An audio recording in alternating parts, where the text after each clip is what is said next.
காளிமாதா ஜோதிடம். பிரபல ஜோதிடர் பண்டித் மகாராஜா. தொழில், காதல், திருமணம், குழந்தை பாக்கியம் மற்றும் மந்திர சூனிய பிரச்சனைகளுக்கு நிரந்தர தீர்வு. வணக்கம். செய்தி வீச்சு உங்களை வரவேற்றுக் கொள்கிறது. இன்றைய செய்தி வீச்சிலும் இலங்கை நிலவரங்களும் மத்திய கிழக்கு போர் நிலவரங்களும் கலவையாக காத்திருக்கின்றன.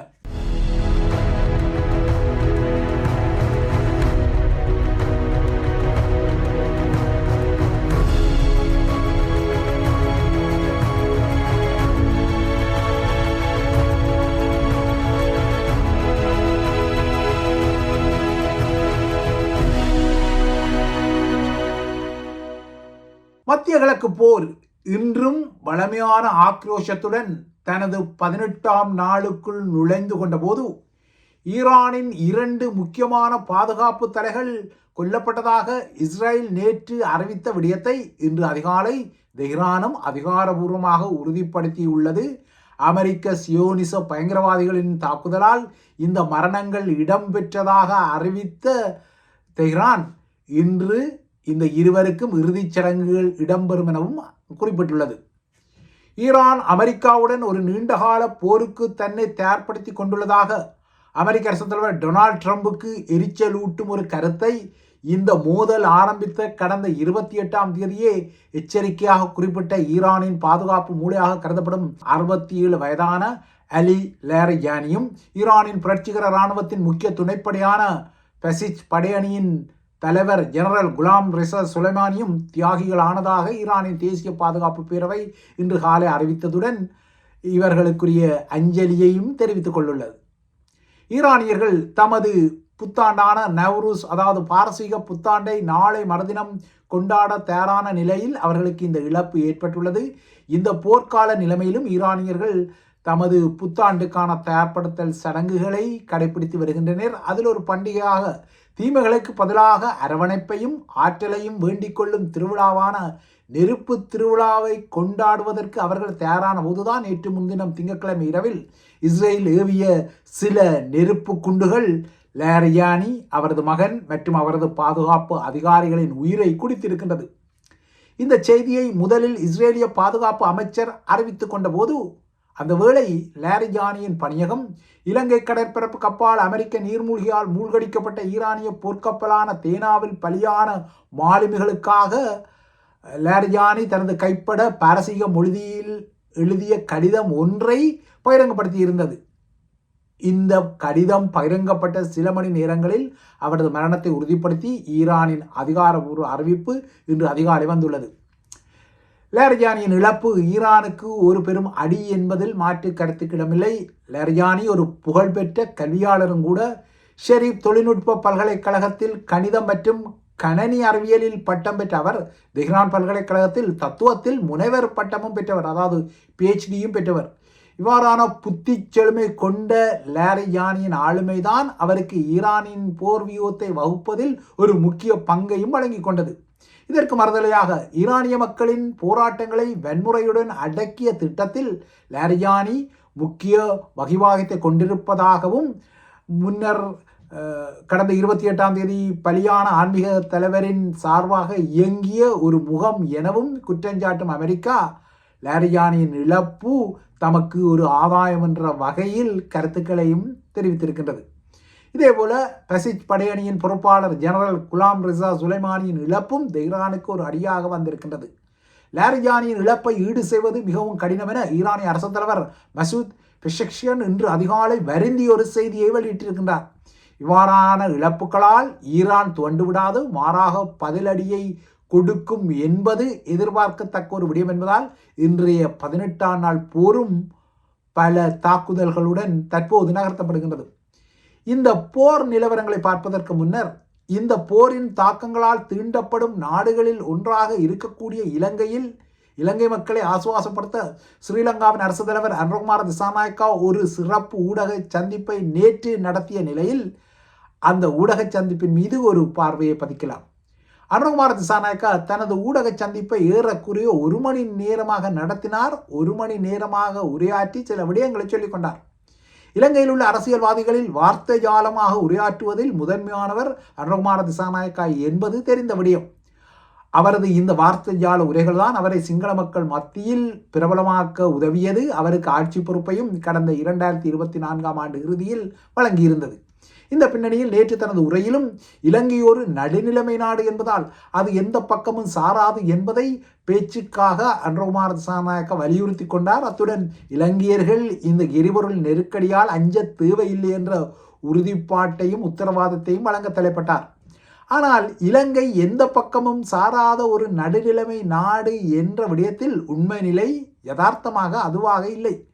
தற்போதைய ஆட்சி ஒப்பீட்டு ரீதியில் ஓரளவுக்கு இந்திய அமெரிக்க சாய்வு கொண்ட ஒரு ஆட்சி தரப்பாக நோக்கப்படுகின்றது. இருந்தாலும் வெளிப்படையாக அதனை அறிவிக்க முடியாத ஆட்சி தரப்பு இலங்கையை ஒரு நடுநிலைமை நாடு என ஒப்புக்கு சப்பாக கூறிக்கொள்கின்றது. ஆனால் அனுரகுமார திசாநாயக்க இவ்வாறு நடுநிலைமை குறித்த கருத்தை நேற்று தனது ஊடக சந்திப்பில் கூறிக்கொள்ள கால நேரம் தெரியாத அமெரிக்காவுக்கான ஸ்ரீலங்கா தூதர் மஹிந்த சமரசிங்கவோ அமெரிக்காவால் இலங்கைக்கு நன்கொடையாக வழங்கப்பட்ட உலங்கு வானூர்திகள் அதாவது ஹெலிகாப்டர்கள் தற்போது இலங்கையை நோக்கி பயணப்படுவதான ஒரு செய்தியை பதிவிட்டிருக்கின்றார். சீரேஞ்ச ரகத்தில் உள்ள இந்த ஹெலிகள் 10 கலங்கள் அமெரிக்காவால் இலங்கைக்கு அன்பளிப்பாக வழங்கப்பட்டன. இந்த கலங்கள் 3 நாட்களுக்கு முன்னர் அமெரிக்காவின் அலாபாமா துறைமுகத்திலிருந்து கொழும்பு நோக்கி புறப்பட்டுள்ளதாகவும் இவை எதிர்வரும் மே மாதத்தில் இலங்கையை சென்றடையும் என்றும் மஹிந்த சமரசிங்கவின் செய்தி வந்திருக்கின்றது. ஈழத்தமிழினம் தனது முள்ளிவாய்க்கால் நினைவு நாளை நினைவு கூர்ந்த மறுவாரத்தில் இந்த இராணுவ மாடல் ஹெலிகள் கொழும்பில் இறங்கும் என எதிர்பார்க்கப்படும் நிலையில் இவ்வாறான பெரிய அன்பளிப்புகளையெல்லாம் பெற்ற முன்னரும் இலங்கையின் நடுநிலைமை நாடு என அனுரகுமார திசாநாயக்கா குறிப்பிடுவது எந்த அளவுக்கு யதார்த்தமான ஒரு விடயம் என்பதை நீங்கள் புரிந்து கொள்ளலாம். எனினும் நாட்டு மக்களுக்கான செய்திகளை சொல்வதற்காக அனுர நேற்று வழங்கிய உரை இலங்கையில் தற்போது அதகலப்படுத்தப்படும் எரிபொருள் நெருக்கடி குறித்த விடயங்களை பேசியிருக்கின்றது. இதனை மறுக்க முடியாது. அதுவும் இன்று முதல் மறு அறிவித்தல் வரை ஒவ்வொரு புதனும் இலங்கையில் அரச பணியாளர்களுக்கு சிறப்பு விடுமுறை வழங்கப்பட்ட நிலையிலும் பாடசாலைகள் மறு அறிவித்தல் வரை புதன்கிழமைகளில் மூடப்பட்டிருக்கும் என அறிவிக்கப்பட்ட நிலையிலும் இதேபோல நீதிமன்றங்கள் பல்கலைக்கழகங்கள் எல்லாம் புதன்கிழமைகளில் இயங்காது என அறிவிக்கப்படும் நிலையிலும் சற்று லேட்டாக வந்தாலும் லேட்டஸ்டாக இந்த எரிசக்தி மேற்பார்த்த குடைச்சல்களை சமாளிப்பதற்கான முன்னேற்பாடுகளை அனுரகுமார அரசாங்கம் எடுத்து வருவதைத்தான் அனுர தனது நேற்றைய உரையிலும் சொல்லி இருக்கின்றார். உலகை ஆட்கொள்ளும் சமகால எரிபொருள் மற்றும் சமையல் எரிவாயு நெருக்கடிகளுக்கும் விலை உயர்வுக்கும் பற்றாக்குறைக்கும் ஸ்ரீலங்காவின் ஆட்சியாளர்கள் நேரடியாக பொறுப்பு இல்லை என்பது வெளிப்படையான ஒரு விடயம். இதனை கடந்த 15ஆம் தேதியும் செய்தி வீச்சு சொல்லியிருந்தது. ஆனால் இந்த விடயத்தை மையப்படுத்தி அனுர தரப்புக்கு ஒரு நெருக்கடியை அதிகரித்து அதிலாவது ஒரு ஆதாயத்தை எடுக்க தென்னிலங்கை கட்சிகள் முயல்வதால் இந்த விடயத்தை அவர்கள் அரசியல் மயமாக்கி அனுரகுமார திசாநாயக்கா தான் இதற்கெல்லாம் காரணம் என்ற ஒரு குற்றச்சாட்டை தொடுக்க தலைப்படுகின்றன. அதிலும் நாட்டின் எதிர்க்கட்சி தலைவரான சஜித் பிரேமதாசாவோ ஒருபடி மேலே போய் சிறுவில்லைத்தனமான அரசியலை செய்ய தலைப்படுவது தெரிகின்றது. இந்த அரசியல் சிங்கள சமூக வலைத்தளங்களில் கடுமையாக எள்ளல் செய்யப்படுகின்றது. அண்மையில் இலங்கை கடல் எல்லை கப்பல் ஈரானிய போர்க்கப்பலை அமெரிக்க நீர்மூழ்கி கப்பல் தாக்கி அளித்த பின்னர் சஜித் பிரேமதாசா நாடாளுமன்றத்தில் ஏதோ பேசிக்கொள்ள வேண்டும் என்பதற்காக பேசி இந்த விமர்சனத்தையும் எள்ளலையும் பெற்றிருக்கின்றார். அமெரிக்க நீர்மூழ்கி கப்பல் நுழைந்து தாக்குதலை நடத்தியது ஸ்ரீலங்கா கடற்படைக்கு தெரியாதா? ஸ்ரீலங்கா கடற்படை இதனை எப்படி அனுமதித்தது என வினா எழுப்பிய எதிர்க்கட்சி தலைவர் சஜித் பிரேமதாசா ஸ்ரீலங்காவிடம் ரேடார் இல்லையா, கண்காணிப்பு அமைப்புகள் இல்லையா, அது இல்லையா, இது இல்லையா என அமெரிக்காவின் தாக்குதல் நீர்மூழ்கியில் உள்ள மேம்பட்ட தொழில்நுட்ப விஷயங்கள் அறியாமல் நாடாளுமன்றத்தில் சஜித் பிரேமதாசா எழுப்பிய கேள்விகளும் அது சார்ந்த விடயங்களும் சமூக வலைத்தளங்களில் நையாண்டு செய்யப்பட்டது. அவர் இந்த விடயங்களில் கூறிய கருத்துக்கள் எல்லாம் ஏதோ உணவுக்கு அவர் ஆர்டர் பண்ணுவது போல இருப்பதான டிக்டாக் நையாண்டிகள் எல்லாம் வந்திருந்தன.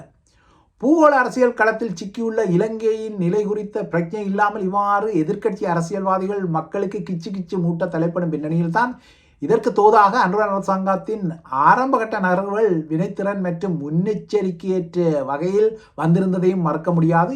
ஆனால் இப்போது இந்த விடயத்தில் வன்ம ஆமியாக அனுரகுமார திசாநாயக்கா சுதாகரிக்க தலைப்படுவதும் தனது தளபதிகளை இதற்காக அழுத்தங்களுடனான பணிகளுக்கு பணிப்பதும் அவரது நேற்றைய உரையிலும் தெரிந்தது. தற்போதைய நிலைமையை வேறு வழியின்றி இலங்கையர்கள் தமது ஒன்றுபட்ட நகர்வுகளின் ஊடாகவே சமாளித்துக் கொள்ள முடியும் என்பது தான் யதார்த்தமாக தெரிகின்றது. மாறாக எதிரணிகளின் உசுப்பேற்றல்களால் இதற்குரிய தீர்வு வராது என்பதும் தெளிவானது. ஏனெனில் மத்திய கிழக்கின் போர் விரிவாக்கப்படுவதற்கான அறிகுறிகள் இன்றைய 18ஆம் நாள் அதிகாலையும் தெளிவாக தெரிந்தது.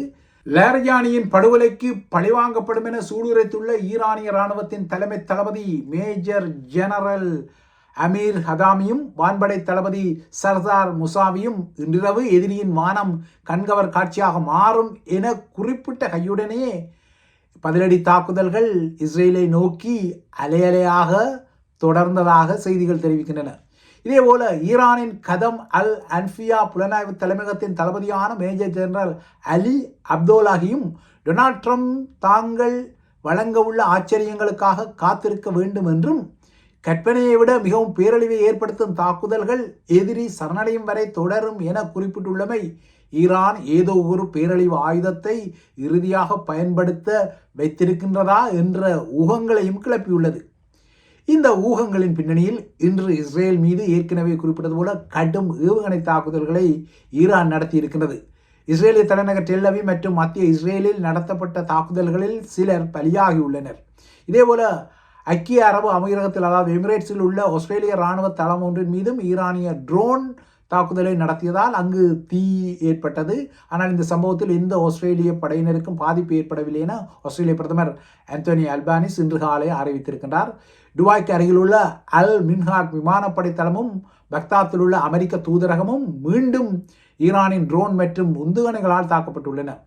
முன்னதாக தனது ஹோர்முஸ் நீரிணை பாதுகாப்பு திட்டத்திற்கு உதவ பல நாடுகள் மறுத்து கொண்டதால் சீற்றமடைந்த டொனால்ட் ட்ரம்ப் ஹோர்முஸ் மீதான ஈரானிய பிடியை உடைக்க நேட்டோ உட்பட்ட யாருடைய உதவியும் தேவையில்லை என குறிப்பிட்ட பின்னர் ஹோர்முஸ் நீரிணை பகுதியை குறிவைக்கும் ஈரானிய ஏவுகணை தளங்கள் என கருதப்படும் இடங்களில் 2270 கிலோ எடை கொண்ட பல பங்கபஸ்டர் எனப்படும் பதுங்குகுழி தகர்ப்பு ஆழ்குலை குண்டுகள் நேற்று வீசப்பட்டுள்ளன. பூமியை துளைத்து ஆழமாக இருக்கக்கூடிய பதுங்கிடங்களில் உள்ள இலக்குகளை தகர்க்கும் வகையில் இந்த குண்டுகள் வடிவமைக்கப்பட்டபடியே நீங்கள் அறிந்த விடயம். இந்த குண்டுகளில் சில ரகங்கள் உள்ளன. இவற்றில் GBU 57, GBU 28 போன்ற 3000 கிலோ வெடிமருந்து உள்ள குண்டுகளும் உள்ளன. இந்த குண்டுகளை விட 6 மடங்கு அதிகமாக 13600 கிலோ வெடிமருந்து கொண்ட GBU 57 ரகத்தைச் சேர்ந்த குண்டுகளும் உள்ளன. இவ்வாறாக பெரும் செலவு கொண்ட பாரிய குண்டுகள் அமெரிக்காவால் அரிதாக பாதிக்கப்படுபவை. இவை இறுதியாக கடந்த வருட ஜூனில் அமெரிக்கா ஈரான் மீது நடத்திய ஆபரேஷன் மிட்நைட் ஹேமரில் பயன்படுத்தப்பட்டன. அன்று 6 B-2 விமானங்கள் மூலம் ஈரானிய அணிலைகள் மீது 12 GBU 57 ரக குண்டுகள் அதாவது 13,000க்கும் மேற்பட்ட வெடிமருந்து எடை கொண்ட இந்த குண்டுகள் வீசப்பட்டிருந்தன. ஆனால் நேற்று அமெரிக்கா ஹோர்முஸுக்கு அருகிலுள்ள ஈரானிய நிலைகள் மீது தாக்கிய பதுங்குகுழி தகர்ப்பு குண்டுகள் இந்த அளவு பாரிய ரகங்கள் அல்ல. இவை அதற்கு முந்தைய தலைமுறை குண்டுகளான GBU 72 அட்வான்ஸ் பெனிட்ரேட்டர் ரக குண்டுகளாக கருதப்படுகின்றன. இந்த ரக குண்டுகள் தான் நேற்று ஹோர்முஸ் நீரிணைக்கு அருகிலுள்ள ஈரானிய படை நிலைகள் மீது வீசப்பட்டதாக அமெரிக்காவின் மத்திய கட்டளை இராணுவ பணியகம் அறிவித்துள்ளது. 2021ஆம் ஆண்டில் முதன்முறையாக அமெரிக்க விமானங்களால் வீசப்பட்ட இந்த தலைமுறை குண்டுகள் அதாவது பங்கபஸ்டர் குண்டுகள் லேசர் வழிகாட்டுதலில் இயங்கும் குண்டுகள் அல்ல, மாறாக GPS வழிகாட்டுதலில் அவை இயங்கிக் கொள்வதால் காலநிலை எதுவாக இருந்தாலும் அவை இலக்கை தாக்கும் வலுவை கொண்ட குண்டுகள் என்பதும் புரிதலுக்குரியது. இந்த ரக குண்டுகளை பயன்படுத்தி தான் பெய்ரூட்டில் வைத்து ஹிஸ்புல்லா அமைப்பின் பொதுச் செயலாளர் ஹசன் நஸ்ரல்லாவின் மீது இஸ்ரேல் தாக்குதலை நடத்தியிருந்தது. 2024இல் அவர் பதுங்குகுழியில் கொல்லப்பட்ட விடயமும் நீங்கள் அறிந்த விடயம். ஆனால் ஹோர்முஸ் நீரிணைக்காக டொனால்ட் ட்ரம்ப் இவ்வாறு புதிய குண்டுகளை பயன்படுத்தி கொண்டாலும் அந்த நீரிணையின் வழி இன்னமும் திறக்கப்படவில்லை என்பதால் உலகளாவிய எரிசக்தி நெருக்கடி அதிகரித்து செல்கின்றது. ஹோர்முஸ் முன்னிருந்ததை போல இனிமேல் இருக்க முடியாதென ஈரானிய நாடாளுமன்ற சபாநாயகர் நேற்றும் குறிப்பிட்டிருக்கின்றார். இதற்கிடையே உள்நாட்டில் டொனால்ட் ட்ரம்புக்கு அமெரிக்காவின் தேசிய பயங்கரவாத எதிர்ப்பு மையத்தின் இயக்குனர் ஜோ கென்ட் பதவி விலகியமை புதிய அடியாக வந்துள்ளது. ட்ரம்பின் ஈரான் மீதான போரை நல்ல மனச்சாட்சி உள்ள எவரும் ஆதரிக்க முடியாது என குறிப்பிட்ட அவர் தனது பதவி விலகலை உடனடியாக அறிவித்தார். ஈரான் அமெரிக்காவுக்கு உடனடியான எந்த அச்சுறுத்தலையும் ஏற்படுத்தாத நிலையில் இஸ்ரேல் மற்றும் அதன் சக்தி வாய்ந்த அமெரிக்க துறைசார் ஆதரவு தளத்தின் அதாவது லொபி தளத்தின் அழுத்தம் காரணமாகவே ட்ரம்ப் இந்த போரை வலிந்து ஈரான் மீது தொடங்கியதாக கென் சாடியிருக்கின்றார். ட்ரம்புக்கு மிகவும் விசுவாசமானவராக கருதப்பட்ட ஜோ கென் பதவி விலகியமை ட்ரம்புக்கும் ஒரு புதிய அடியாக வந்தாலும் இந்த அடிகள் பதிலடிகளுடன் தான் மத்திய கிழக்கு போர் இலங்கையையும் ஏதோ ஒரு வகையில் அடிக்கும் வகையில் இன்று 18ஆம் நாளில் தொடர்ந்தது. வேதான ஐபிசி தமிழின் செய்தி வீச்சு தொடர்ந்தும் ஐபிசி தமிழுடன் இணைந்திருங்கள்.